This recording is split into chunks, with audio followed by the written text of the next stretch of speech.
بسم اللہ والسلام علی رسول اللہ۔ ایک سوال ہے ہمارے دارالفتاء میں، یہ آ رہا ہے کہ جو بندہ جان بوجھ کر رمضان شریف کا روزہ نہیں رکھتا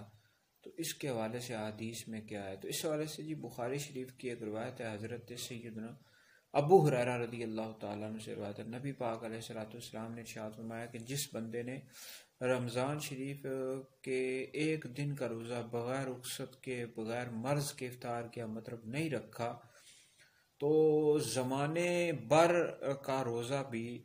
اس ایک روزے کی فضیلت کو نہیں پا سکتا، اگرچہ وہ بعد میں رکھ لے، مطلب بعد میں روزے رکھتا رہے، لیکن جو ایک روزہ اس نے بغیر مرض کے، بغیر رخصت کے اس نے چھوڑ دیا، یعنی جان بوجھ کر نہیں رکھا، تو بعد میں اگرچہ وہ روزے رکھتا رہے، لیکن اس ایک روزے کی فضیلت اتنی ہے کہ وہ بعد میں بے شک روزے رکھتا رہے، اس ایک روزے کی فضیلت کو نہیں پا سکتا۔